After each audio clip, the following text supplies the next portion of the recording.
So Proddatur ముఖ్యమంత్రి YS Jaganmohan రెడ్డికి ఇది కూడా ఒక కంచుకోట లాంటిది. అందులోనూ రెడ్డిస్ ప్రాబల్యం చాలా ఎక్కువగా ఉండే ఏరియా. అలాంటి చోట ఒక బీసీ నేత ఎమ్మెల్సీ అవ్వడం, తర్వాత గొడవలు, తర్వాత మొత్తం రాష్ట్రం అతని వైపే చూడడం. ఆ ఎమ్మెల్సీ ఎవరో కాదు, ఆర్ రమేష్ యాదవ్. ఈరోజు ఆయనతో మనతో ఉన్నారు. ఆయనతో మాట్లాడి అసలు రాజకీయాలతో పాటు ఆయన పర్సనల్ లైఫ్లో కూడా వెళ్ళే ప్రయత్నం చేద్దాం. 100% ఈరోజు చాలా కిక్ ఇవ్వబోతుంది interview. So don't miss it. So అన్న, వెల్కమ్ టు కృష్ణ టాక్స్. చాలా రోజుల తర్వాత ఫస్ట్ నేను మాట్లాడబోయేది మీ లుక్ గురించి. ఇది ఒక ఫ్రెష్ కంబ్యాక్ అని చెప్పాలి. విరాట్ కోహ్లీ చాలా రోజుల తర్వాత ఫామ్లో లేకుండా మళ్ళీ ఒక జోష్తో ధన్మని వచ్చాడు కదా, అలా కనిపిస్తున్నారు డైనమిక్గా. ఏంటి ఫస్ట్ మీ ఫిట్నెస్ సీక్రెట్ చెప్పండి. ఫస్ట్ మీకు థ్యాంక్ యూ అన్న, థ్యాంక్ యూ సో మచ్. మీరు వచ్చి ఇంత టైం తీసుకొని మళ్ళీ ఇంటర్వ్యూ చేయాలని అనడం I'm feeling so happy. So నాకు కూడా ఏంటంటే చాలా రోజుల తర్వాత ఒక స్మాల్ బ్రేక్, ఒక ఇంటర్వ్యూ చేయాలనే ఉద్దేశంతో, సో మీరు అప్రోచ్ అయినప్పుడు దాన్ని చేద్దామనే ఉద్దేశంతో ఈరోజు రావడం జరిగింది. సో లుక్ వైజ్ వస్తే ఏం లేదు, యూనో మనము చదువుకున్నాము, వ్యాపారాలు చేస్తూ ఉంటాము. ఏ బిజినెస్ ఏ టైంలో మనం ఎట్లా డ్రెస్సింగ్ చేసుకోవాల్సి మనకు బాగా తెలుసు. సో నేను కంప్లీట్గా బిజినెస్ బ్యాక్గ్రౌండ్ ఉన్నప్పుడు సో ఫ్రెంచ్ బియర్డ్, నేను అబ్రాడ్ ఎక్కువ ట్రావెల్ చేస్తాను కాబట్టి ఆ ఫ్రెంచ్ బియర్డ్లు విత్ షేవ్డ్ హెడ్ అంటే కంప్లీట్ యుఎస్ కల్చర్. పొలిటికల్కి వచ్చేసరికి ఆ ట్రెండ్ అనేది జనరల్గా ఇప్పుడు దట్ నాకు Jagan sir is my role model. So obviously Jagan sir అంత ఇమేజ్ అంత లేకపోయినా అట్లీస్ట్ సార్ మాదిరి ఉండాలి, సార్ మాదిరి చేయాలనే ఉద్దేశంతో సో కంప్లీట్గా న్యూ లుక్ చేయడం. కానీ మీరు అసలు విషయం దాస్తున్నారు, అది ఏంటో తెలుసా? నాకు తెలిసి నేను విన్నది 20 కిలోల పైన మీరు తగ్గారంట. అసలు ఎలా పాసిబుల్? బేసిక్గా డబ్బులు ఖర్చు పెట్టడం ఈజీ, లేదంటే లగ్జరీ లైఫ్ లీడ్ చేయడం ఈజీ, కానీ వెయిట్ తగ్గడం అనేది ప్రపంచంలో చాలా టఫెస్ట్ టాస్క్ నాకు తెలిసి. ఎలా అది అసలు ఎలా? సో 20 kgs కాదు, నేను ఆల్మోస్ట్ 27 kgs దగ్గర. Oh my God. సో నేను ఆల్మోస్ట్ 98 kgs ఉన్నవాడిని. ఇప్పుడు ఐ థింక్ 72, 73 వచ్చాను. బట్ అగైన్ ఈ మధ్యలో కొంచెం ట్రావెలింగ్ దానివల్ల 2-3 kgs పుట్టాను నేను. Everything is possible, nothing is impossible. Just concentration అంతే. మైండ్ ఫోకస్ చేయాలి, నేను తగ్గాలి, నేను లుక్ ఉండాలి, నేను బాగుండాలి, రావాలని మైండ్తో చేయాలి. కంప్లీట్ డైట్ చేశా, వర్కౌట్స్ చేశా, కాన్సన్ట్రేషన్తో చేశా. సో యూత్ చూసారు కదా, ఇది గట్టిగా రాసుకోండి. ఫైట్ అనేది ఫస్ట్ మన బాడీతో మొదలు పెట్టాలి. సో విన్నారు కదా, ఒక డైనమిక్ చెప్పిన మాట. సో ఇక రాజకీయాలు మీ గురించి తెలిసిందే. మీరు ఏది మాట్లాడినా సరే అది బగ మండిపోతూ ఉంటుంది. దాంట్లో పచ్చగడ్డి వేసినా అది చల్లారదు. అన్నీ పక్కన పెట్టేద్దామన్నా. నాకు తెలిసి కొంచెం డెప్త్గా నేను చేసిన రీసెర్చ్ ప్రకారం మీది లవ్ మ్యారేజ్ అని అందరికీ తెలుసు. కానీ నాకు తెలుసుకోవాల్సింది ఏంటంటే, మీ ఇద్దరిలో ఫస్ట్ ఎవరు ప్రపోజ్ చేశారు, అసలు పెళ్లి వరకు ఎలా తీసుకొచ్చారు, ఎవరి హ్యాండ్ ఎక్కువ ఉంది దాంట్లో, అప్పర్ హ్యాండ్? సో బేసిక్గా ఇవన్నీ చెప్పే ముందు మీకు వచ్చిన రిక్వెస్ట్ చెప్పండి. కాంట్రవర్సీ అని మొత్తం నన్ను ఏం చేసేసారంటే, ఆ వైఫై బాధ నా చుట్టూ నేను ప్రతి మాటకు అది ఇదే అయిపోయింది అనమాట. So no controversy questions. అందుకే మిమ్మల్ని లవ్ యాంగిల్ బయట తీసుకొద్దామనే. సో స్టార్టింగ్ విత్ దీని నుంచి, కానీ వెళ్ళే కొద్ది మాత్రం గరంగానే ఉంటుంది, మీరు కాదన్నా సరే. Ramesh is a very lovable person. నాకు జనరల్గానే ఏ పిఆర్ అంటే పబ్లిక్ రిలేషన్స్లో నాకు చాలా ఇష్టం. రమేష్ అనే వ్యక్తి ఈరోజు ఈ స్టేజ్కి వచ్చాడు అంటే జస్ట్ బికాస్ పబ్లిక్ రిలేషన్స్. నా యొక్క బ్యాక్ ఎండ్ కంప్లీట్ నా ఫ్రెండ్స్ కానివచ్చు, నా రిలేటివ్స్, వాళ్ళ యొక్క మా ఫాదర్ ఒక లైక్ ఒక మోటివ్ కావచ్చు, అదర్వైజ్ మా మదర్ బ్లెస్సింగ్స్ కావచ్చు. సో బేసికలీ నాకు ఈ ఫ్రెండ్స్ సర్కిల్ ఎక్కువ నన్ను బూస్ట్ చేస్తున్నాను. So coming to my marriage వస్తే of course it's like love marriage అని కంప్లీట్గా చెప్పను, అట్లానే అరేంజ్ మ్యారేజ్ చెప్పాను. మీరు ఏదైనా సరే నిజం చెప్పండి. నిజమేం లేదు, but of course to some extent చెప్పాలంటే పేరెంట్స్ ఈ ప్రపోజల్ ను యాక్సెప్ట్ చేశారు ఫస్ట్ యాక్చువల్గా. సో మేమిద్దరం వినో ఈచ్ అదర్ చాలా నుంచి మా ఇద్దరికి తెలుసు. అంటే ఎక్కడ అసలు ఫస్ట్ పరిచయం? మా ఇన్లాస్ ఎవ్రీవన్స్ చేసింది నాకు యుఎస్ లో సెటిల్ అయ్యాను. మా అత్తగారు కానీ మామగారు కావచ్చు, మా వైఫ్ ఆర్ మా సిస్టర్ ఇన్ లా అంతా యుఎస్ సిటిజన్స్, యుఎస్ లో సెటిల్.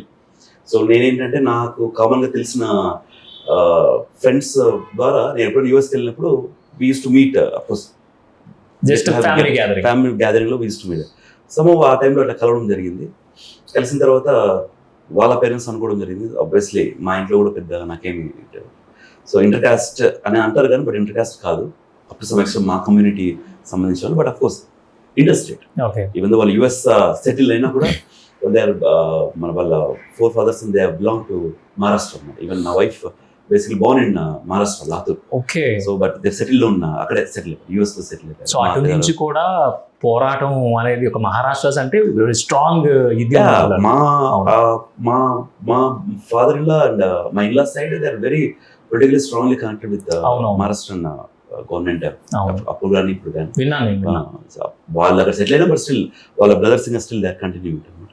బట్ అఫ్ కోర్స్ అవన్నీ నాకేం పెద్దగా ఫెచింగ్ ఏం కాదు, ఎందుకంటే నా బ్లడ్ లోనే పొలిటికల్ ఉంది. అంటే నేను పుట్టిన 5 years తో మా నాన్న పొద్దున మున్సిపల్ చైర్మన్ చేశారు. సో మా ఫాదర్ చాలా ఇయర్స్ ప్రొద్దుటూరు పబ్లిక్ సర్వీస్ చేశారు. సో అవన్నీ పెద్ద great, but still of course నా మైండ్ సెట్ కానీ చదువుకున్న దానికి కానీ అదర్వైజ్ నా బిజినెస్ కానీ అండ్ నా ఇంటెన్షన్స్ కానీ నా థాట్ ప్రాసెస్ కానీ నా wife she is the really like suitable అనుకున్నాను. బట్ వాళ్ళు చెప్తూనే ఎస్ అయితే మీరు ప్రపోజ్ చేశారు ఫస్ట్? అట్లనేం లేదు, ఆఫ్ కోర్స్ తప్పేం లేదు చెప్తాను, ఎందుకంటే I really got a very gem అనమాట. ఈ రోజు నేను ఈ స్టేజ్ లో ఉన్నాను, ఇట్లా ఎక్కడన్నా అక్కడ తిరుగుతున్నాను, నా ఫ్యామిలీ అంతా తనే చూసుకుంటుంది, ఇల్లు తనే చూసుకుంటుంది, ఆఫీస్ తనే చూసుకుంటుంది, నాకు అట్ సైడ్ నుంచి ఏం స్ట్రెస్ లేదంటే of course I really appreciate నా వైఫ్. ఎందుకంటే వైఫే సపోర్ట్ లేకపోతే టెన్షన్ ఎట్లుంటుందో. అంటే మీకు 2 బోనస్లు. ఫస్ట్ ఏంటంటే లవ్ మ్యారేజ్ లక్, దాంట్లోని అండర్స్టాండ్ చేసుకుని నీకు నచ్చింది నువ్వు చేయని చెప్పేసి ఆవిడ మీకు ఇంత ఫ్రీడమ్ ఇవ్వడం. ఒక 95% స్ట్రెంత్ అంటే నా వైఫ్ అని చెప్పొచ్చు ఈ రోజు. Of course I'm proud to say. But ఎందుకంటే నేను బిజినెస్ బాగా అగ్రెసివ్గా చేస్తున్న టైంలో కూడా నా ఆఫీస్ టైమింగ్స్ అన్ని ఆల్మోస్ట్ ఐస్ టు వెరీ ప్రాపర్గా మెయింటైన్ చేస్తాను. లైక్ 9కు వెళ్ళిపోవాలి, నైట్ మళ్ళీ 8:30, 9కు వచ్చేవాడిని. ఆ టైంలో మ్యారేజ్ కొత్త కూతురున్నా she never force me. Of course నా ఫ్యామిలీ టైం ఏం కావాలో ఆ ఫ్యామిలీ టైం ఉన్నప్పుడు ఆ ఫ్యామిలీ టైమే. ఆ టైంలో నేను అసలు డైవర్ట్ అయ్యేవాడిని కాదు, బ్యాలెన్స్ చేసుకుంటూ వచ్చేవాడిని. బట్ నా ఇంటెన్షన్స్, నా మోటివ్, నా గోల్ ఉన్నప్పుడు she always use to support me. Basically నేను పొలిటికల్గా ఎంటర్ అయినప్పుడు the way she supported me, the way she has done the canvas for my election ఇక్కడ అనేది ఎక్సలెంట్ అనమాట. అంటే తను ఇక్కడ ఉండి అసలు తనకు తెలియదు, లాంగ్వేజ్ బ్యారియర్స్ ఉన్నా కూడా షీ వెరీ అగ్రెసివ్గా అర్థం చేసుకుని, but she really help me out. Even though now ఇప్పుడు కూడా నేను ఈ రోజు ఇక్కడ ఉంటే రేపు మార్నింగ్ వచ్చి అవతల మార్నింగ్ ఎక్కడ ఉంటా, ఎల్లుండి మార్నింగ్ మళ్ళీ హైదరాబాద్లో ఉండే నా ఆఫీస్లో ఉంటాను. సో ఆ స్కెడ్యూల్లో అంతా తను అర్థం చేసుకుని she very supportive for me.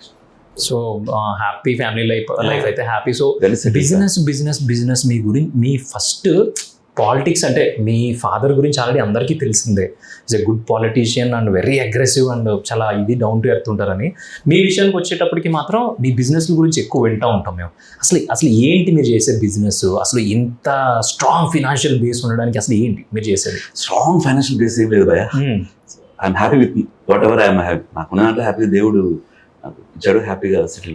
So basic business వచ్చి నాకు ఏమి ఒకటే ఉంటుంది కదా, నాకు I have almost like 9 to 10 business different సెక్టర్స్లో బిజినెసెస్ ఉన్నాయన్నమాట.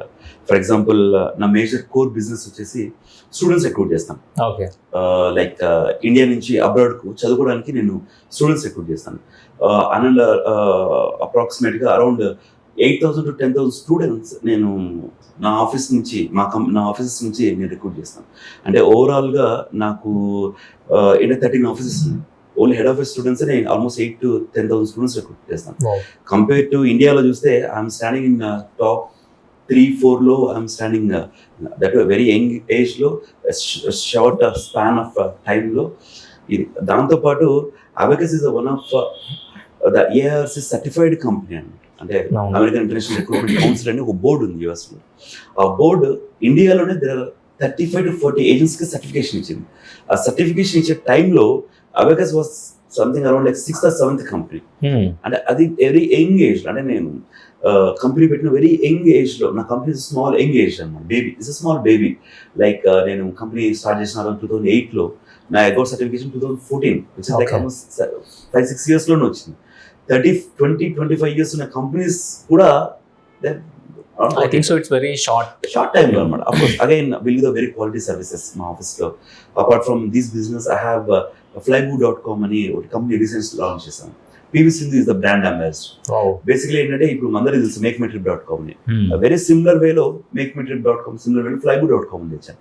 The main intention of getting ఈ కంపెనీ ఏంటంటే, ఇప్పుడు ప్రతి ఒక్క టికెటింగ్ బుకింగ్స్ లో చాలా మార్జిన్స్ పెడతారు. అందులో ఇప్పుడు నేను ఏంటంటే 8-9 వేల మంది స్టూడెంట్స్ రిక్రూట్ చేసేటప్పుడు ఆ స్టూడెంట్స్ అందరూ, సార్ నేను యూఎస్కి ఫ్లైట్ టికెట్ బుక్ చేయాలంటే నాకు 1 lakh పడుతుంది సార్, 1.5 lakh పడుతుంది, హ్యూజ్ మార్జిన్స్ పెడతారు. సో వాళ్ళ పేరెంట్స్ వెళ్ళేటప్పుడు వాళ్ళు అక్కడ ఎక్కడో సంపాదించి ఇక్కడ టికెట్ ఉన్నప్పుడు హ్యూజ్ ఎక్స్పెన్స్. ఎగ్జాక్ట్లీ. వాళ్ళ హ్యాపీనెస్ చూడాలనే ఉద్దేశంతో cost to cost, again I'm not telling I'm doing social service, and cost to cost basis లో నేనే ఓన్లీ లాంచ్ చేశాను last 2 months before. It's doing amazing company. Apart from these I have software development companies ఉన్నాయి. So university సంబంధించిన development వాళ్ళ university సంబంధించిన software companies ఉన్నాయి. ఇంకా అందరూ చేసే రియల్ ఎస్టేట్ చేస్తాను, అవి ఇవి చిన్న చిన్నవి చేస్తూ ఉంటాం. But of course I'm happily very settled business man. So me vocabulary, మీరు మాట్లాడే విధానం, అంటే మీ క్లారిటీ, ఇదంతా బాగుంది, చాలా హ్యాపీగా ఉన్నారు. సో అసలు రాజకీయాల్లోకి రావడానికి ప్రధాన కారణం ఏంటి? రాజకీయాల్లో బేసిక్ రావడానికి ప్రధాన కారణం ఎవరికి ఏమి ఉండదు. బట్ ఒక ఒక ఒక ఒక పాయింట్ అయితే ఎవరికో ఒకరికి అక్కడ టచ్ అవుతుంది. అవును. అది ఎందుకు నాకు అర్లీగా అని చెప్పాలో లేట్గా అని చెప్పాలో నాకు రెండు దెర్ ఇస్ నో వెరీ క్లారిటీగా నాకు ఆన్సర్ లేదు యాక్చువల్.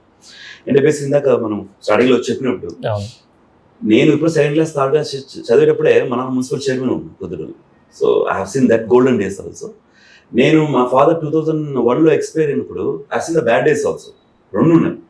సో బేసిక్లీ అవన్నీ మనకు ఇవన్నీ వద్దు అని మనకు ఇంటెన్షన్ లేదు. సరే మనం కంప్లీట్గా ఒక వర్క్ ఓరియంటెడ్గా వెళ్ళాలనే ఉద్దేశంతో హైదరాబాద్ వెళ్ళడం జరిగింది. వెళ్ళిన తర్వాత మంచి కంపెనీ జాబ్ వచ్చింది. అక్కడి నుంచి యూఎస్కి వెళ్ళా, మంచి జాబ్ చేశా. అక్కడి నుంచి ఆల్మోస్ట్ ఒక 85 to 90 కంట్రీస్ తిరిగాయి ఇప్పటికి. ఆఫ్కోర్స్ ప్రెజర్ ట్రిప్ అయి ఉండొచ్చు, ఫ్యామిలీతో ఆర్ బిజినెస్ వర్క్ ఓరియంటెడ్ అయి ఉండొచ్చు.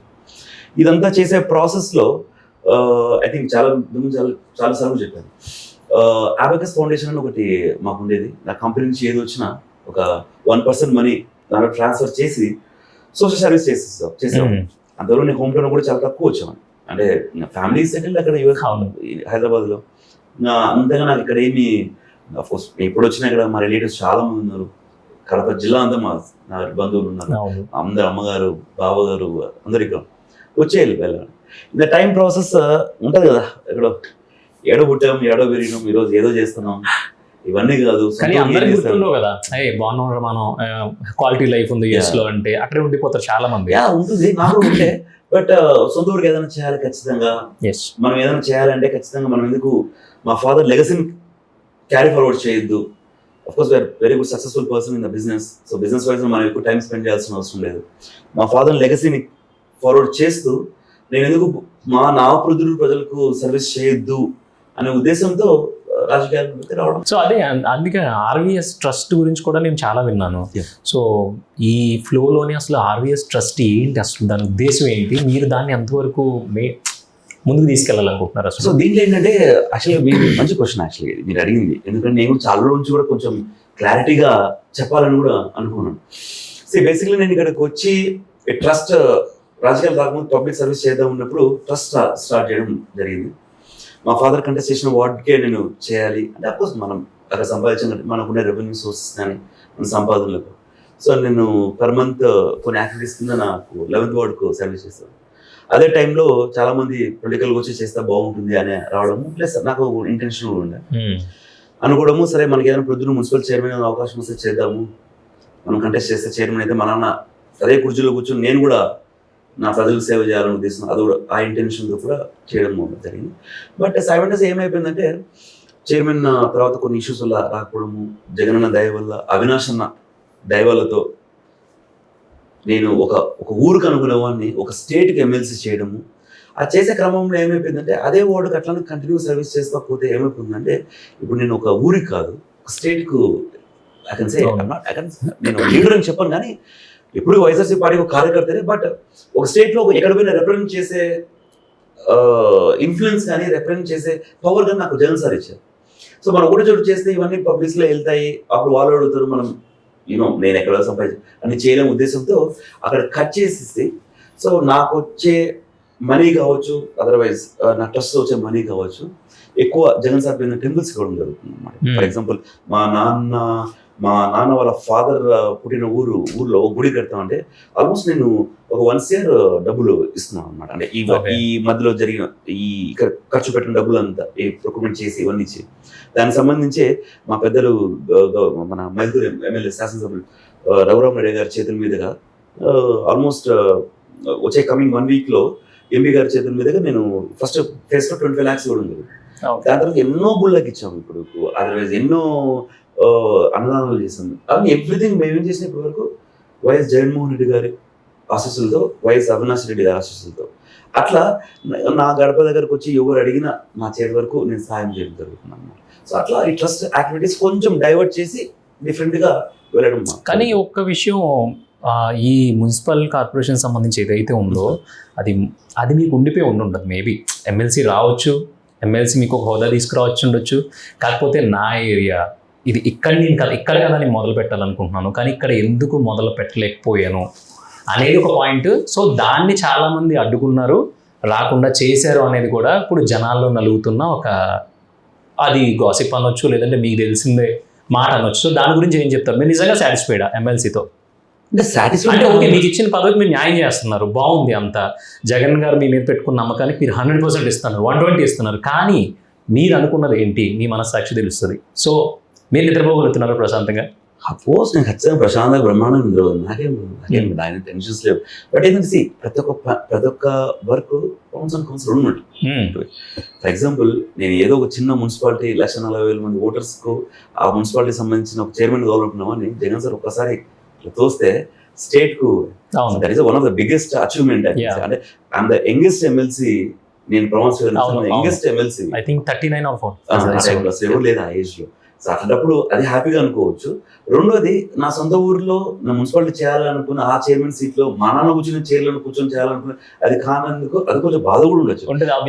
లైఫ్ అనేది అప్ అండ్ డౌన్, మనం అన్ని చాలా పాజిటివ్ తీసుకొని పోతూ ఉండాలి. మనం ఏది ఒకటి అనుకున్నాం దానికన్నా 10 మంచి జరిగింది కాబట్టి చాలా పాజిటివ్ తీసుకుంటాం. ఇప్పుడు మీరు ఇంత అగ్రెసివ్గా, అంటే ఇంత లవబుల్గా, ఒక ఎమోషనల్ బాండింగ్తో కనెక్ట్ అయ్యి వెళ్తున్నారు. కానీ మిమ్మల్ని ఇంకా ఎందుకు మీ పార్టీ వాళ్ళే కట్టి ఒక చోటే నిలబెట్టేస్తున్నారు? అంటే మీకు ఫ్రీ హ్యాండ్ ఇవ్వట్లేదు, రమేష్కి ఫ్రీ హ్యాండ్ లేదు, రమేష్కి అధికారం ఉందంతే. రమేష్ చెప్పిన పనులు ఎంతవరకు జరుగుతున్నాయి? ఒక బలమైన సామాజిక వర్గం నుంచి ఇప్పటి వరకు ఒక నేతని పిక్ చేయటమే ఎక్కువ, అంటే మల్టిపుల్ ఆప్షన్స్లో పెట్టడం. అలాంటిది డైరెక్ట్గా ఒక బీసీ క్యాండిడేట్కి ఎమ్మెల్సీ పదవి ఇచ్చి కూర్చోబెడితే, ఇప్పుడు ప్రొద్దుటూరులో ఎమ్మెల్సీ రమేష్ యాదవ్కి ఉన్న పవర్ ఎంత మీ పొలిటికల్ సెక్టర్లో, మీ పార్టీలోనే?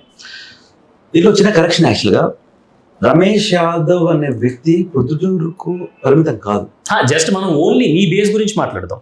175 కాన్స్టిట్యున్సీలకు సంబంధించిన గవర్నర్ కోటాలో జగనన్న ఇచ్చి అపాయింట్ చేసిన ఎమ్మెల్సీ. సో నాకు 175 కాన్స్టిట్యున్సీలో నాకు ఏ పని ఉన్నా ప్రతి ఒక్కరూ నాకు పలుకుతారు, చేస్తారు కూడా.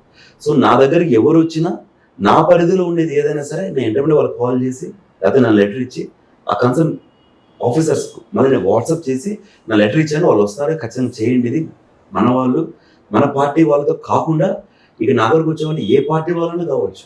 సరే, మీరు ఇంత చేస్తున్నారు కరెక్టే, కానీ రమేష్ ఎక్కువ చేయించేస్తున్నాడు, ప్రతి దాంట్లో రమేష్ పేరు చెప్తున్నారు, లేదంటే రమేష్ ఇన్వాల్వ్మెంట్ ఎక్కువైపోయింది అని చెప్పి మీ పార్టీ వాళ్ళే మిమ్మల్ని అడ్డుకుంటున్నారు అనేది బయట మాట్లాడుకుంటున్నారు. ఆబ్వియస్గా విషయం మీకు తెలుసు, పొలిటికల్గా మీకు చెప్పడానికి ఇబ్బంది అయినా కూడా ప్రజలకి ఇది తెలుసుకోవాల్సిన అవసరం ఉంది.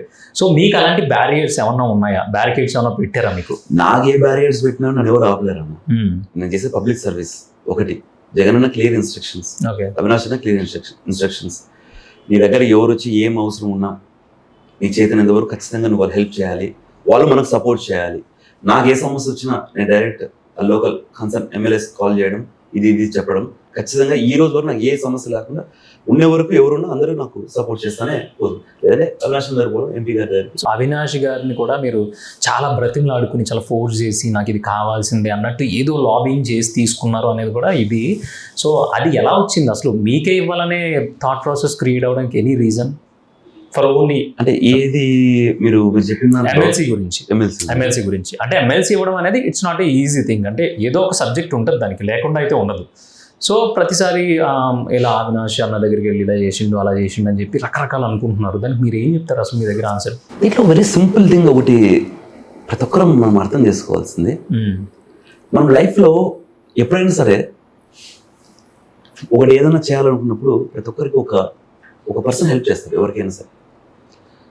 ఆబ్వియస్గా ఆ పర్సన్ హెల్ప్ చేసినప్పుడు మన జనంలో ఎప్పుడు మర్చిపోలేదు. ఏదన్నా ఈ ఎమ్మెల్సీ అనే విషయంలో నాకు కంప్లీట్గా సపోర్ట్ చేసి నాకు ఈరోజు ఈ స్టేజ్కు తీసుకురావడం, కానీ నా ఫ్యామిలీని బేసిక్గా మార్కెట్ నిలబెట్టింది అవినాష్ అన్న, దాని తర్వాత వైఎస్ జగన్మోహన్ రెడ్డి వీళ్ళిద్దరే.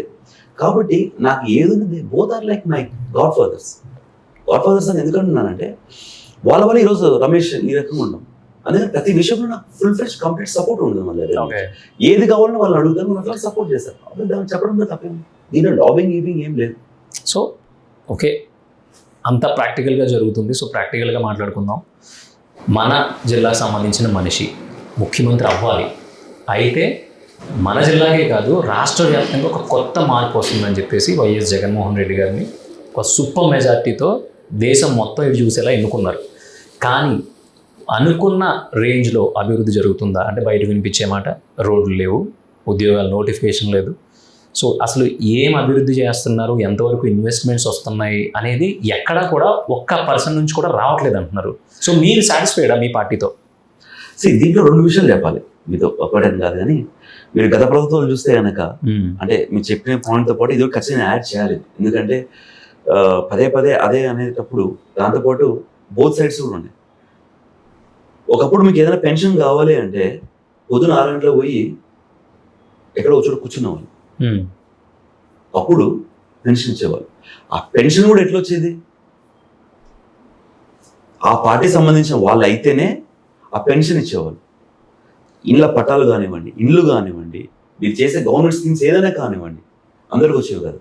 కానీ జగనన్న ప్రభుత్వం వచ్చిన తర్వాతనే కులం కానీ మతం కానీ పార్టీలు కానీ ఏవి చూడకోకుండా అర్హులైన ప్రతి ఒక్కరికి, అంటే మీరు ఎలిజిబుల్ అయితే మీరు ఎవరైనా సంబంధం లేదు, no recommendation, without recommendation direct సచివాలయంపై మీరు అప్లికేషన్ ఇస్తే డైరెక్ట్ మీ ఇంటి దగ్గరికి వాలంటీర్ వచ్చేసి మీకు పెన్షన్ ఇస్తారు. మీ ఇంటి దగ్గరికి వాలంటీర్ వచ్చి మీకు ఇళ్ళ పట్టాలు ఇస్తారు. మీ ఇంటి దగ్గరికి మీ వాలంటీర్ వచ్చి ప్రతి ఒక్క స్కీమ్ మీకు ఇచ్చి ఎక్స్ప్లెయిన్ చేస్తున్నారు. సో ఇంతకుముందు ఏమన్నా ఏ గవర్నమెంట్లోనే ఇట్లా జరిగాయి అంటే జరగలేదు, ఎప్పుడు జరగలేదు. కాబట్టి మీరు చెప్పినట్టు డెవలప్మెంట్ వైస్కి వస్తే 100% డెవలప్మెంట్ ఉంది, జరుగుతుంది. India is a developing country. మీరు చూస్తే Covid time almost 2 years everything shut down, అన్ని షట్ డౌన్. కానీ స్కీమ్స్ మేము ఎప్పుడు ఆపలేదు. ఆపాలంటే జగన్ సార్ ఎప్పుడు ఆపకుండా చూడు. కానీ ఎన్ని జరిగినా మనము ప్రామిస్ చేశాము ఖచ్చితంగా చేయాలని చెప్తూ 2 సంవత్సరాలు మనకు ఎంత ప్రాబ్లం అయిందో మనకు కూడా తెలుసు. దాని తర్వాత ఎన్నో కంపెనీస్ వచ్చాయి మనం ఇన్వెస్ట్మెంట్ చేయడానికి, ఇన్వెస్ట్ చేస్తున్నాం. ఫర్ ఎగ్జాంపుల్ అపాచీ కంపెనీ తిరుపతిలో నేను వెళ్ళాను. తర్వాత స్టీల్ ఫ్యాక్టరీ శంకుస్థాపనకు జమునోడ్కి నేను వెళ్ళాను. తాజ్ గ్రూప్ హోటల్స్ శంకుస్థాపనకు నేను వెళ్ళాను. కొప్పర్తిలో అన్ని కంపెనీస్ ఉన్నాయి, దానికి శంకుస్థాపన నేను వెళ్ళాను. అంటే జిల్లాలోనే ఇన్ని చెప్తే స్టేట్ వైడ్లో చాలా ఉన్నాయి. అంటే ఇది మీరు చెప్పినంత ఓకే, అంటే మీరు కరెక్ట్, మీరు చెప్పిన వ్యాలిడ్గా ఉంది. కానీ ఇప్పుడు మీరు చూసారు తెలంగాణలో ఎలక్షన్స్ జరిగినాయి. అసలు నో మ్యాటర్, వాళ్ళు కూడా చాలా పథకాలు ఇచ్చారు. రైతు బంధు అన్నారు, ఫ్రీ కరెంట్ అన్నారు, 24 hours రైతులు కరెంట్ అన్నారు, అన్నీ జరిగినాయి. కానీ కట్ చేస్తే ఇప్పుడు అక్కడ బీఆర్ఎస్ పరిస్థితి ఏంటో మీరు చూశారు. సో ఇప్పుడు ఆ కాంగ్రెస్ గెలవడం అనేది ఏదైతే ఉందో అది 100% మాకు పెచ్చింగే. నెక్స్ట్ టైము ఏపీలో కూడా అధికారం మారుతుంది, చేంజ్ కోరుకుంటారు అంటున్నారు. సో మీరు ఓన్లీ పథకాలు బేస్ చేసి చెప్తున్నారు. ఆ ఎఫెక్ట్ ఏమైనా మేమే పడుతుందా? తెలంగాణ ఏం తెలంగాణ ఎఫెక్ట్ మాకు సంబంధం లేదు. ఇప్పుడు మీరు అట్లా చెప్తే సింపుల్ ఎగ్జాంపుల్ చెప్తాను. తెలంగాణ ఆంధ్ర రెండు స్టేట్లు ఎన్ని ఎమ్మెల్యే సీట్స్ 175 ఒక 190 రెండు కంపేర్ చేస్తే అన్ని పార్టీలు కలిపితే 130-140 చేంజ్ సీట్స్ మా జగన్ ఒక్కరికి 152 సీట్స్ ఉన్నాయి. ఓకే, అంటే నెక్స్ట్ టైం అంటే 175 ఎప్పటికీ నెక్స్ట్ కాదు, అండర్ 20 years జగన్ ప్రభుత్వమే, వైఎస్ఆర్సీపీ ప్రభుత్వం ఉంటుంది. జనరల్ పబ్లిక్ వెళ్ళి అడగండి. ఇప్పుడు నేను చెప్పే మీ పాయింట్స్ ప్రతి ఒక్క ఇంటికి వెళ్తే ఇదే చెప్తాను. అంటే ఇప్పుడు పబ్లిక్ మీరు అన్నది ఓకే, పబ్లిక్ ఒపీనియన్ ఆబ్వియస్గా మేము తీసుకుంటాం, దాంట్లో ఎటువంటి డౌట్ లేదు. కానీ ఈ 175 స్లోగన్ ఏదైతే ఉందో 175కి 175 అనేది అది కేవలం మేకపోతు గాంభీర్యం మాత్రమే అనేది మీరు అవునన్నా కాదన్నా చాలామంది రాజకీయ విశ్లేషకులు కావచ్చు, లేదంటే కొంతమంది మీ అపోజిషన్ అంటారా, లేదంటే వాళ్ళు కావాలని లాగి చేస్తారనా, అది ఒకటి. అది ఏమంటారు మీరు దాని గురించి? అసలు దీంట్లో సింపుల్ థింగ్ అన్న, ఒకటి మీరు గ్రూప్స్ రాస్తున్నారు, మీరు ఖచ్చితంగా ఐఏఎస్ ఐపీఎస్ కావాలని కొట్టాలని రాస్తారు. నేను ఫెయిల్ కావాలా అని చెప్పి రాస్తారా? అంటే ఒక కట్ ఆఫ్ ఉంటుంది దానికి. అట్లా మేము ఖచ్చితంగా 175 to 175 కొట్టాలని అనుకున్నాం. ఎందుకంటే కుప్పంలో మేము మున్సిపాలిటీ గెలిచినాం. ఎందుకు కొట్టినా 175 ఇన్ని స్కీమ్లు ఇచ్చాము. భారతదేశంలో ఏ ప్రభుత్వం చేయని విధంగా మా జగన్మోహన్ రెడ్డి సార్ చేశారు. ఈరోజు దాంట్లో మేము గోల్ పెట్టుకుని ఆ గోల్ కోసం వర్క్ చేయడం తప్పేముంది? ఖచ్చితంగా మేము మా 100% మా హోప్ ఉంది, 100% మేము 175 కొడతాము అని చెప్పేసి.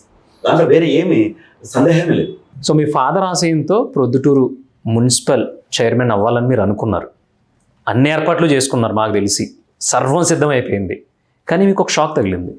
సో అసలు ఈ కథ ఎలా మొదలైంది, ఆ షాక్ మిమ్మల్ని ఎమ్మెల్సీ దాకా తీసుకెళ్ళింది, ఒకసారి అది డీటెయిల్గా చెప్పగలుగుతారా మీరు? ఏం లేదు, సింపుల్ స్టోరీ అన్న. దీంట్లో పెద్దగా ఏమి మనం ఏమి చేసేం లేదు. మున్సిపల్ చైర్మన్ కావాలనుకుంది వాస్తవమే. సో మా నాన్నగారు నిలబడిన వార్డుకు నిలబడింది వాస్తవమే. ఎప్పుడు లేని విధంగా నాకు తెలిసి స్వాతంత్రం వచ్చినప్పటి నుంచి ఎప్పటికీ మా 11వ వార్డులో అన్ని నంబర్ చేంజ్ చేస్తాను, అంత మెజార్టీతో గెలిచిన వాళ్ళు ఎవరు లేరు. సో సుమారు 9,00,000 మెజార్టీతో నేను గెలవడం జరిగింది. సో ప్రమాణ స్వీకారం 1-2 రోజుల్లో పెట్టుకున్న టైంలోనే చేనేతలకు ఇవ్వాలి ఈసారి అనుకుని లాస్ట్ మూమెంట్లో కొంచెం చేంజెస్ జరిగింది. బట్ నేను చాలా సానుకూలంగా స్పందించి ప్రొద్దుటూరు మున్సిపాలిటీ లక్ష్మీదేవికి రికమెండ్ చేశారు, నేమ్ రెఫర్ చేశారు. But done, no problem. నేను జస్ట్ 39 years నా ఏజ్. మనకు చాలా ఏజ్ ఉంది, మనం లాంగ్ రన్లో ఇంకా మంచి పెద్ద పెద్ద పోస్టులు కూడా పోవచ్చు, ఇబ్బంది ఏమి. నేను చాలా పాజిటివ్గా ఆ టైంలో తీసుకొని ప్రమాణ స్వీకారం వెళ్ళాను, ప్రమాణ స్వీకారం చేసాము, అంతే అయిపోయింది. అయిపోయిన తర్వాత సేమ్ ఈ 1 dayలో అయ్యేది కదా. ఆబ్వియస్గా ఎంత మనం కాదన్నా కూడా ఫ్రాంక్గా చెప్పిన పెయిన్ అదంతా ఉంటుంది కదా. సో పెయిన్ ఉండే, బాధ ఉండే, అన్నీ ఉండే. సో ఒక 1 fine day నాకు ఇలా మా అవినాష్ గారు ఆఫీస్ని కాల్ అవ్వడం జరిగింది. నేను వెళ్ళి అన్నీ చెప్పాను. దాని తర్వాత మీరు కొన్ని విషయాలు చెప్తే నమ్మరు. ఎందుకు ఈ విషయంలో నేను హైలైట్ చేస్తున్నానంటే, అసలు జగన్ సార్ ఏంది అనేది తెలియాలి. నేను అవినాష్ వెళ్ళి కలిసినప్పుడు, అవినాష్ నాతో మాట్లాడినప్పుడు ఎంపీ గారు నాకు ఓ మాట చెప్పారు. ఇలా జరిగింది కదా, ఏమైనా స్టేట్ కార్పొరేషన్స్ ఏమైనా తీసుకుంటావా అని అడిగారు. లేదా టీటీడీ బోర్డు మెంబర్ ఏమైనా తీసుకుంటావా అని అడిగారు. అట్లా నాకు 4 ఆప్షన్లు ఇచ్చారు. సో నాకేంటంటే బేసిక్గా కారు బోర్డు పెట్టుకుని తిరగడము, ఆ టైప్ ఆఫ్ వర్కింగ్ నాకు అంటే వాళ్ళు చేయడం లేదని కాదు, కొంచెం ఇంకా పబ్లిక్లో వెళ్ళాలి, కొత్త వచ్చాం కదా, అవన్నీ కొంచెం పొలిటికల్లో సెటిల్ అయిన వాళ్ళు చేస్తే బాగుంటుంది. మనం యంగ్ ప్లస్ ఇప్పుడిప్పుడే వస్తున్నాం కదా అనే ఉద్దేశంతో నాకు అవన్నీ వద్దులేనా అని చెప్పాను. బట్ చూడు ఆలోచించు అని కూడా చెప్పారు. బట్ నేను ఎందుకంటే మనం చేస్తే ఓ పర్ఫెక్ట్ జాబ్ చేయాలి అనే ఉద్దేశంతో గమ్. బట్ 1 fine day నాకు ఒక కాల్ వచ్చింది, సీఎం గారితో అపాయింట్మెంట్. ఇక్కడ షాకింగ్ ఏంటంటే, నేను నా ఫ్యామిలీతో వెళ్ళినప్పుడు సార్ కలవడానికి, అంటే సార్ని first time face to face కలిసి మాట్లాడడం, డోర్ తీయంగానే, అఫ్కోర్స్ ఎంపీ గారు ఉన్నారు అప్పుడు, డోర్ తీయంగానే రాబ్బా నీకు బొట్టు పెట్టి ఎమ్మెల్సీ పదవి ఇస్తున్నాను అని చెప్పినప్పుడు నాకు కళ్ళకు నీళ్లు వచ్చాయన్నమాట. తెలుస్తుంది. నేను ఏంటంటే కాళ్ళ మీద పడ్డాను సార్. అసలు నేను ఎక్స్పెక్ట్ చేయలేదు. అంటే ఒక మనిషితో బాధపడితే ఆ మనిషి మనం ఏదైనా చేయాలి ఖచ్చితంగా, దాంతో పాటు మన పార్టీకి బాగా ఉపయోగపడతారనేసి, ఎంత పెద్ద పోస్ట్ అయినా, ఎంత పెద్ద పదవి అయినా సరే, జగనన్న అట్లా నిమిషాల్లో డెసిషన్ తీసుకొని ఇవ్వడంలో జగనన్న సాటి. ఆ టైంలో ఆ మాట చెప్పినప్పుడు మా ఫ్యామిలీ అందరం ఒక షాక్లోకి వెళ్ళిపోయాం. అందుకే ఈ రోజుకి మా ఇంట్లో ఫస్ట్ ఇంట్లోకి అడుగు పెడతానే మాకు రాజశేఖర్ సార్ ఫోటో, దాని పక్కనే జగనన్న ఫోటో, అవినాష్ నా ఫోటో. మా ఇంట్లో ఒక సైడ్ అంటే ఎంట్రన్స్లో ఒక వాల్ లెఫ్ట్ సైడ్లో వాళ్ళ 3 ఫొటోస్ ఉంటాయి మాకు. సో మా లైఫ్లో జగనన్న అనే వ్యక్తి కాదు, మాకు దేవుడిగానే ఎక్కువ సంబంధం అనమాట. మాకు జీవితంలో ఆయన ఎప్పుడు మేము మర్చిపోలేం, ఒక ఫీల్ అంతే. సో జగన్మోహన్ రెడ్డి గారి దగ్గర నుంచి మీకు ఒక వరం దొరికింది, కానీ ప్రొద్దుటూరులో మీకు మంచి వెల్కమ్ దొరకలేదు మీ పార్టీ ముఖ్య నేతల దగ్గర నుంచి అనేది అందరికీ తెలిసిన వాస్తవమే. అసలు ఏంటి, అంతకుముందు పూర్వం ఏమన్నా రాజకీయ శత్రుత్వం ఉందా, లేకపోతే రమేష్ అనే అతనికి ఇక్కడ ఓట్ బ్యాంక్ కావచ్చు, లేదంటే అతను ఉండే సామాజిక వర్గం చాలా స్ట్రాంగ్ కాబట్టి మనోడు పైకి వస్తే మనకి రిస్క్ అని చెప్పి మీ పార్టీ వాళ్ళే మిమ్మల్ని సంఖ్యలతో బంధించే టైప్ ఆఫ్ ఇది చేస్తున్నారు అనేది అందరూ అనుకునే మాట. దానికి మీరేం చెప్తారు? మీ వరకు వచ్చింది అది, అంటే మీకు తెలిసే ఉంటుంది ఆబ్వియస్గా, మీరు చెప్పకపోయినా కూడా. ఇప్పుడు కొంచెం క్లియర్గా జనానికి అర్థమయ్యేలా. ఇంట్లోనే ఒక అన్నదమ్ముల మధ్య జనరల్గా చిన్న ఉండే, బేసికల్గా ప్రతి ఒక్క రాజకీయ పార్టీలో ప్రతి ఒక్క లీడర్స్ దగ్గర ఏదో ఒక చిన్న మనస్పర్ధలు ఉంటాయో ఉండవో లేకపోతే వీళ్ళ మాటలు అక్కడ, ఆ మాటలు ఇక్కడను, లేదంటే కనుక కమ్యూనికేషన్ గ్యాప్. బేసిక్గా ఇవన్నీ చెప్పడం ఏంటంటే కమ్యూనికేషన్ గ్యాప్ వల్ల చిన్న చిన్నవి వస్తాయి. But end of the day ఏది చేసినా మా గోల్, మా విజన్, మా మిషన్ జగన్ అన్న మళ్ళీ ముఖ్యమంత్రి కావాలి. Why not 175? That is party line, మా లైన్, పబ్లిక్ లైన్, ప్రతి ఒక్కరి లైన్. సో మీరు లైన్లో కరెక్ట్గానే ఉన్నారు, ఓకే. కానీ మీ ఫ్లెక్సీలను చేంజ్ చేయడం నిజం కాదంటారా?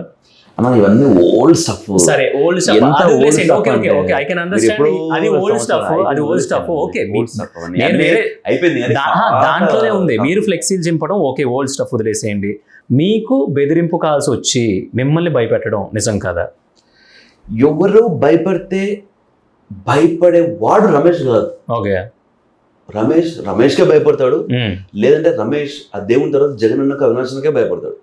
మీరు థ్రెట్ చేశారా? ఓకే, మీరు భయపడరు, మీరు అవతలని భయపెట్టారా? నేను అంటే చాలా మంది అప్పుడు ఆ గొడవలోనే రమేష్ ఇది చేసేసారు, అదంటే మమ్మల్ని బెదిరించారు, గన్ తీసుకొచ్చి బెదిరించారు, అది ఇది అని జరిగింది.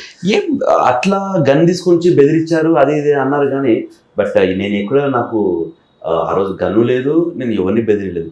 రాజకీయాలు ఏంటంటే నేను ఒక మాట అంటా, వాళ్ళు ఒక మాట అనడం అనేది వెరీ కామన్గా జరుగుతూ ఉంటాయి. సో ఆ రకంగా చెప్పారు. సో నేను అట్లా ఎవరిని బెదిరిపోయే వ్యక్తిత్వం నాది కాదు.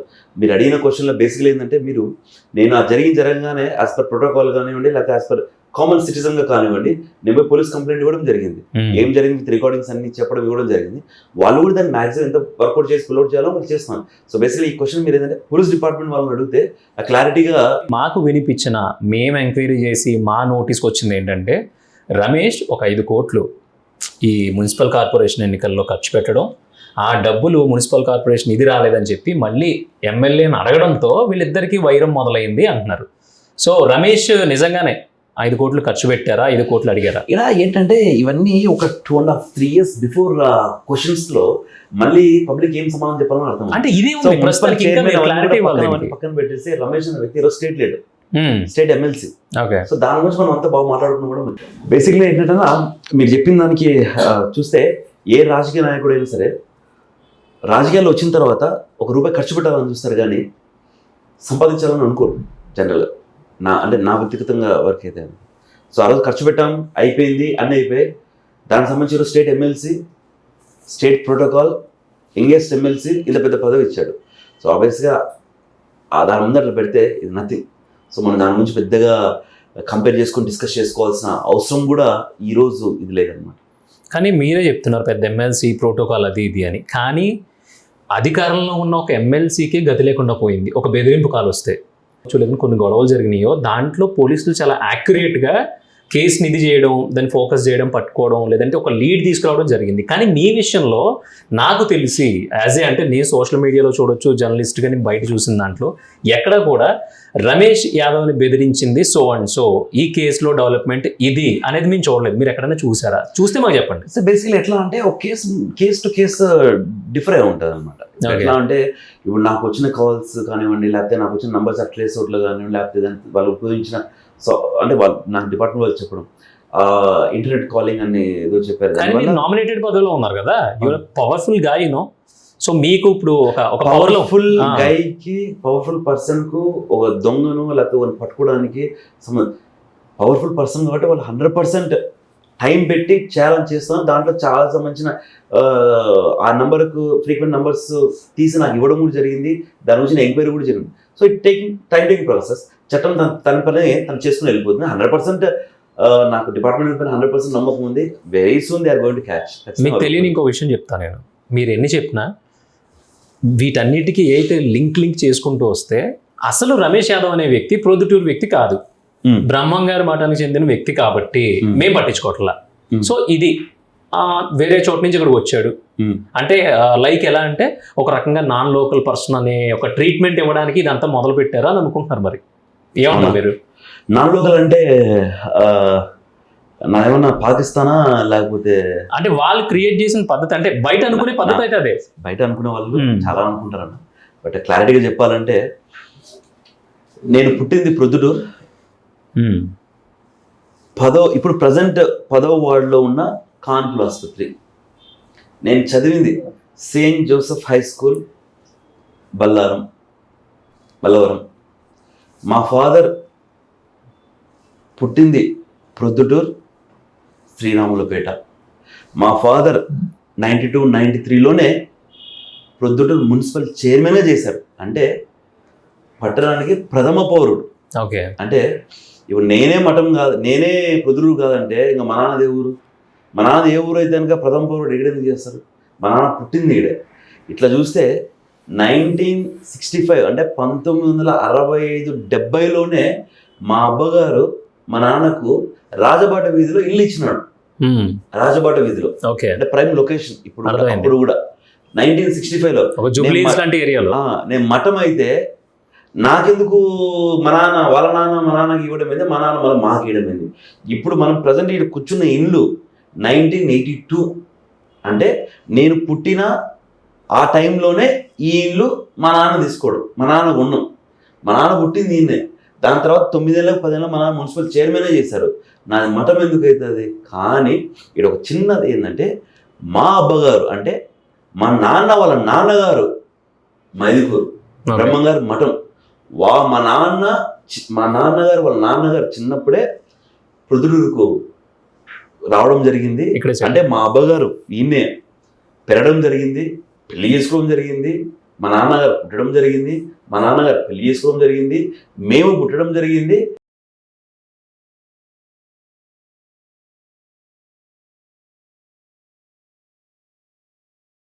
పెళ్లి చేసుకున్నా. నా పిల్లలు పుట్టలే అంతే. ఇక్కడ నా పిల్లలు అమెరికాలో పుట్టినారు, నేను ఈయన పుట్టినా. ఇంకా నేను బ్రహ్మంగారం మఠం అంటే అట్లా పోలిస్తే మీకు ప్రోటోకాల్ ఎందుకు దొరకట్లేదు? నేను అదే చెప్తున్నా.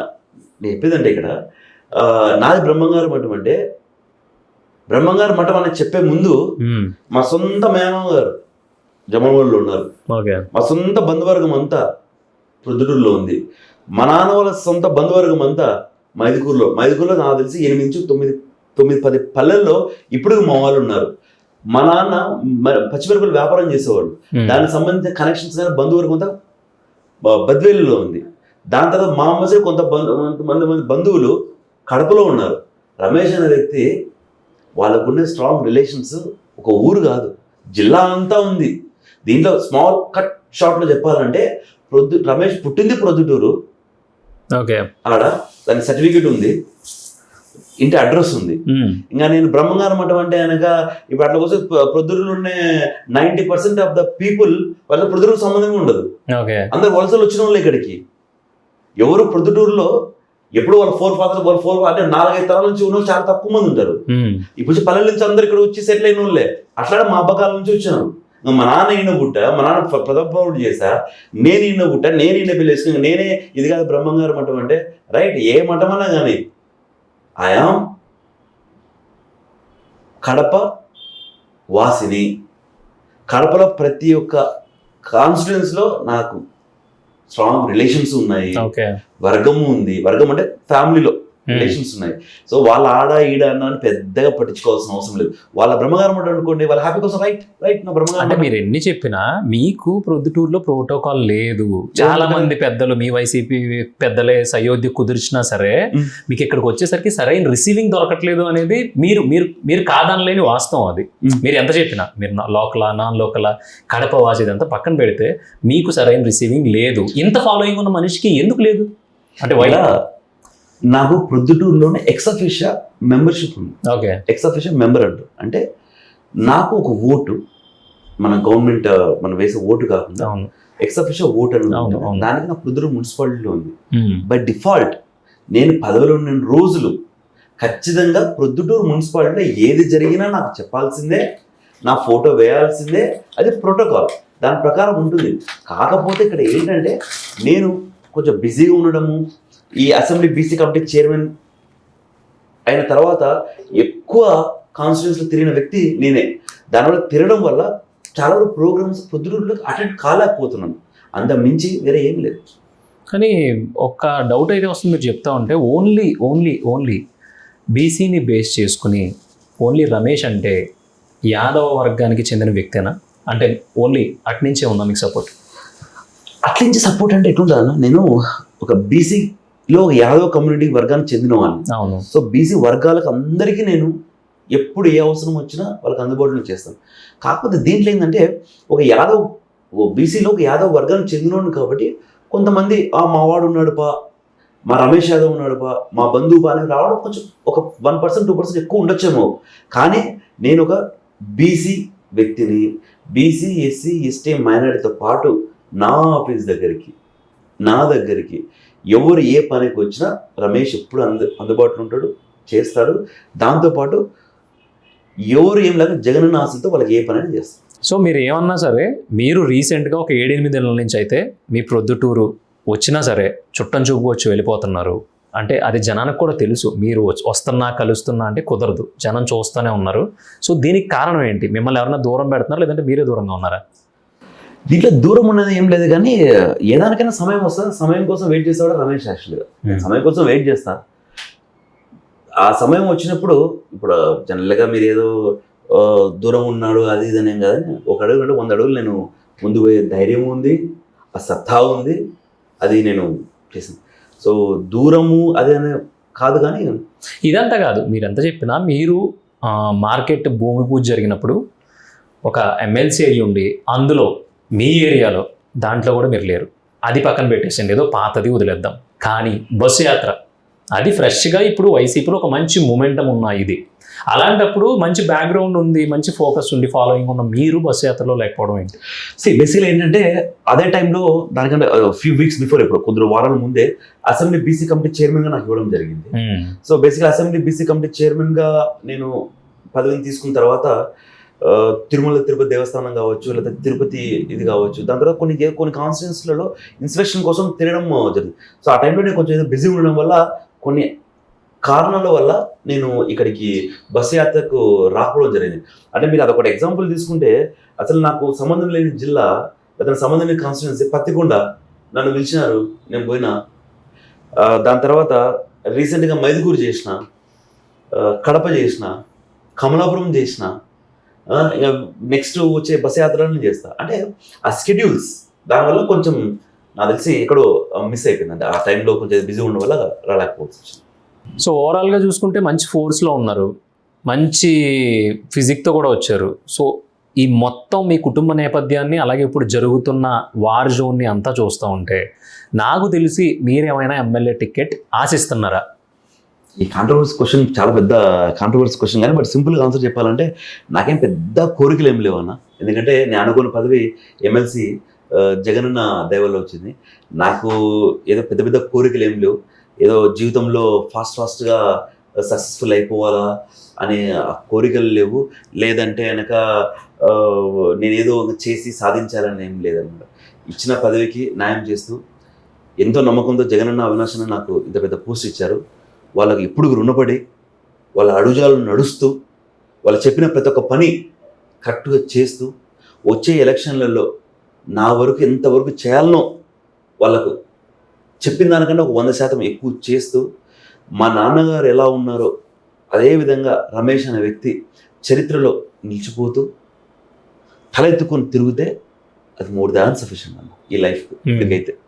సో అన్న, ఆబ్వియస్గా ఇంట గెలిచి రచ్చ గెలవాలంటారు కదా, కానీ మీ అధికార పార్టీ వాళ్ళే, అంటే మీ లోకల్లో కాదు మొత్తం మన స్టేట్ వైడ్ చాలా హ్యాండ్స్ మిమ్మల్ని తొక్కేయాలని చూస్తున్నాయి. ఎందుకంటే చాలా షార్ట్ పీరియడ్లో చాలా భూమితో, చాలా ఫోర్స్తో వచ్చిన తిను రేపొద్దున్న ఏమో మనకి థ్రెట్ అవుతాడా అనేది మీ పార్టీలోనే గుసగుసలు. అవి మీరు చాలాట్లో చదువుంటారు, చూసుంటారు. దానికి మీరు ఏమంటారు అసలు? నువ్వు ఆన్సర్ చెప్తా. My fate is already return. నా తర్వాత రాసేశారు జగన్ సార్, అవినాష్ అన్న ఇద్దరు వ్యక్తులు. అంటే నాకు గాడ్ ఫాదర్స్, వాళ్ళు నా ఫేట్ రాసేశారు. ఆ ఫేట్ మార్చడంలో ఎవరి తరం కాదు. Okay, my fate is already return. సైమెంటెన్స్గా నేను నీ ఫేట్ నేనేం మార్చలేను. ప్రతి ఒక్కరికి ఒక గాడ్ ఫాదర్ ఉంటారు. వాళ్ళు ఓకే నీ కెరీర్ ఇట్లుండాలా, ఇట్లుంటే నువ్వు ఇట్లుంటే బాగుంటే నీ కెరీర్ ఇట్లుండా అని అన్నారు. నా కెరీర్ వాళ్ళ చేతుల్లో వాళ్ళు రాసేసినారు ఇట్లా అని. సో ఎవరేం దొక్కినా, ఎవరేం చేసినా నా ఫేట్ మారదు. My fate is already written by Jagan sir and Avinash sir. ఎందుకు అంత నమ్మకం? అఫ్ కోర్స్ ఆ నమ్మకం ఉంది కాబట్టి ఈరోజు ఎమ్మెల్సీ కూర్చోన్నాం. ఓకే, సో ఈ తొక్కడము ఇవన్నీ చేయడం అంటే ఇదేమన్నా పథకాల తొక్కుతా చేస్తా, అదంతా ఏం లేదు ఇప్పుడు. ఓకే, నేను ఎంతసేపు ఉన్నా సెటిల్ అయినా, I can able to adjust you and I can able to accommodate you. Okay, అంతే.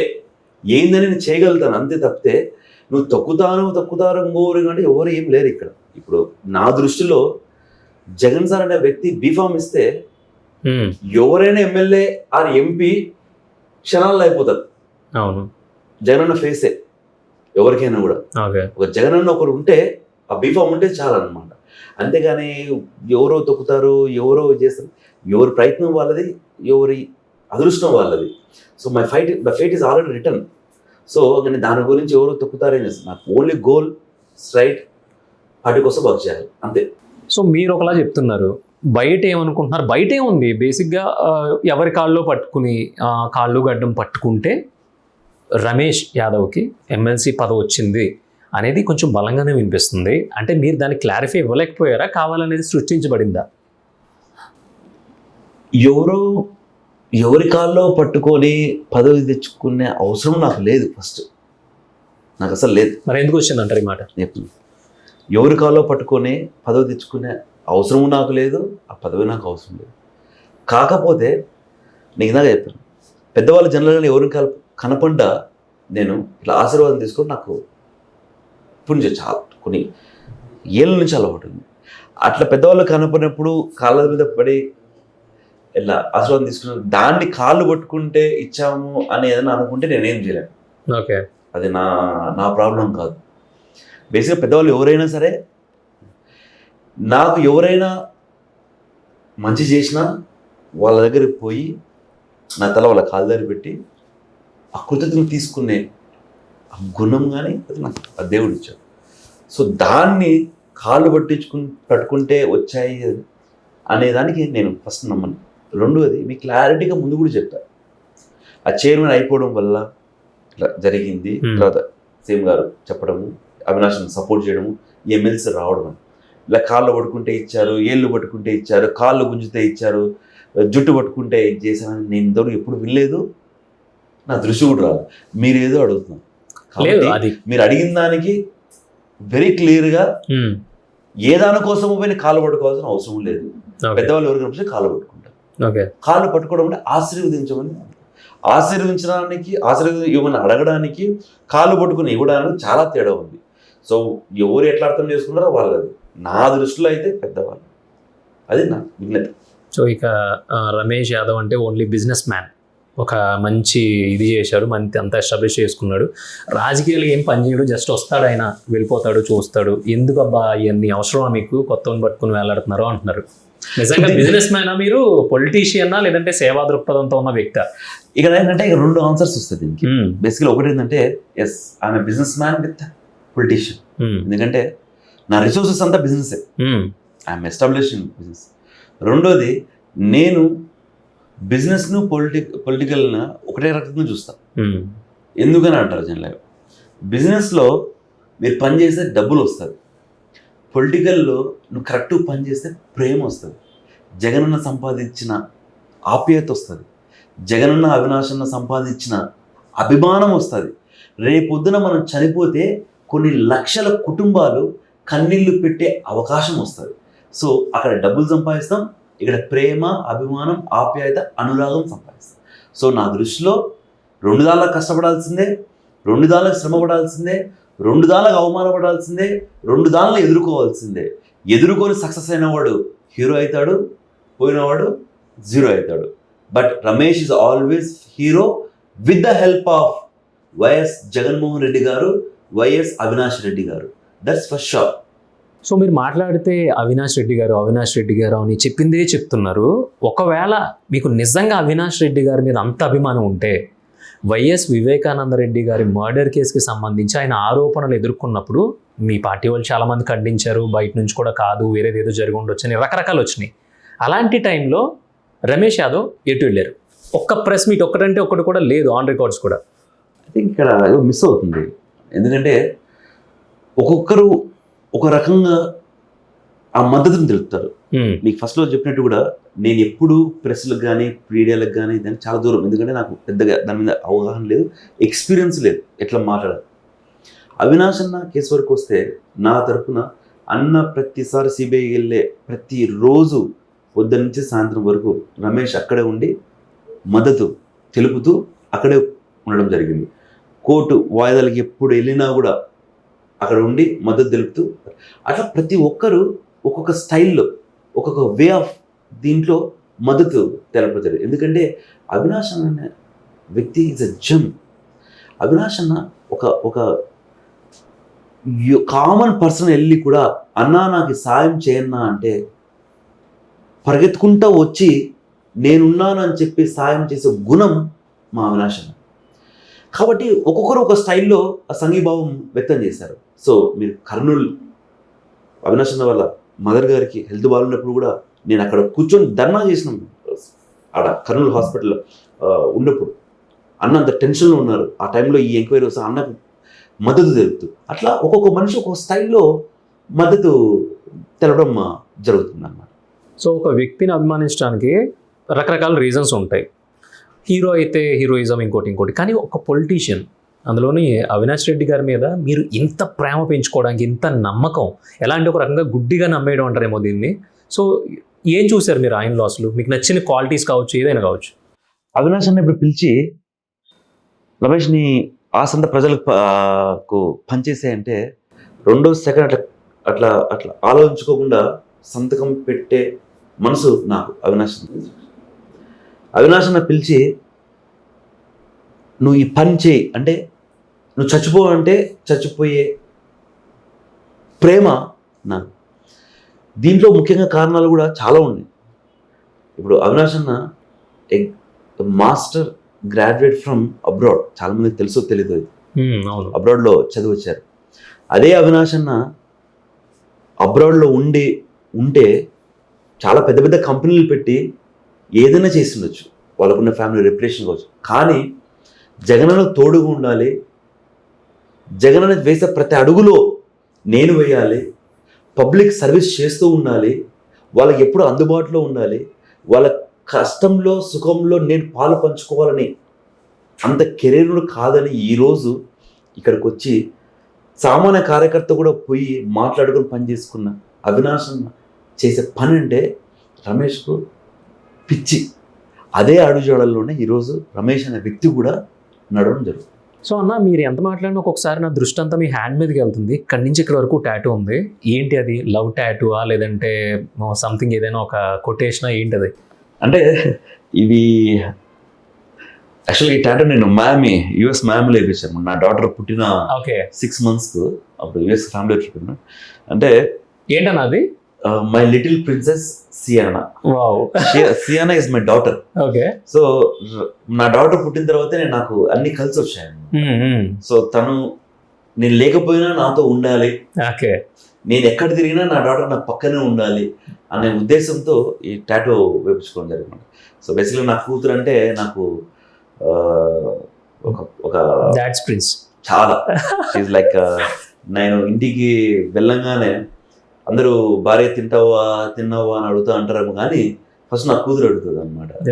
ఎట్లున్నావు నాన్న, డాడీ, టైం తింటున్నావా లేదా, ఏంటి అనేసి. సో నేను కొంచెం ఏదైనా స్ట్రెస్లో ఉన్నా ఏదైనా కూడా తను చాలా ఐడెంటిఫై.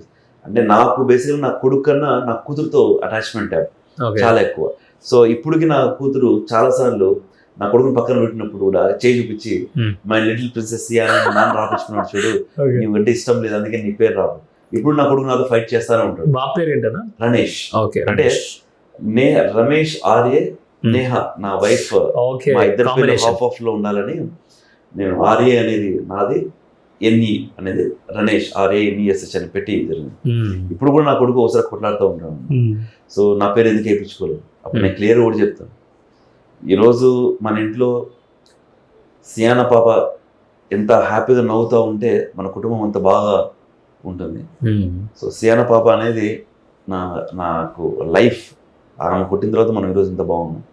నేను ఎక్కడున్నా ఏం చేసినా పాప నాతో ఉండాలనే ఉద్దేశంతో జరిగింది. అంటే నేను లేనా అంటాడు, అందుకే నువ్వు US సిటిజన్ రా, నువ్వు ఎట్లా ఉండవు, నేను పంపించేస్తాను మీకు US అది పంపిస్తాం వీడికి, నువ్వు అక్కడ వెళ్ళిపోవాల్సిందే, నువ్వేమో 16-17 ఏళ్ళు ఇక్కడ, తను ఎప్పుడు నా దగ్గర ఉంటుంది, నేను చనిపోయిన ఫస్ట్ కన్నీడు పుట్టి పెట్టేది నాకు కూతురే అని చాలా. So thank you so much. మీరు మీ గురించి చాలా మంత్స్ నుంచి వెయిట్ చేసాం. లిటరల్గా చూసారు కదా, రమేష్ యాదవ్ మీద మీకు ఉండే క్వశ్చన్ కావచ్చు, డౌట్స్ కావచ్చు, అన్నీ నేను అడిగేసి ఒక క్లారిఫై అయితే వచ్చింది అనుకుందాము. చూద్దాం ఫ్యూచర్లో. దగ్గరలో ఎలక్షన్స్ ఉన్నాయి, సో ఈ హీట్ అయితే తగ్గదు. వాళ్ళు ఎన్ని చెప్పినా సరే అది రాజకీయం కాబట్టి అది అలా జరుగుతూనే ఉంటుంది. స్టే ట్యూన్, కృష్ణ టాక్స్, ఇలాంటి మోర్ ఇంటర్వ్యూస్ వస్తూనే ఉంటాయి, మీరు చూస్తూనే ఉంటారు. సో ఇవన్నీ మీరు మిస్ అవ్వకుండా ఉండాలంటే డూ సబ్స్క్రైబ్.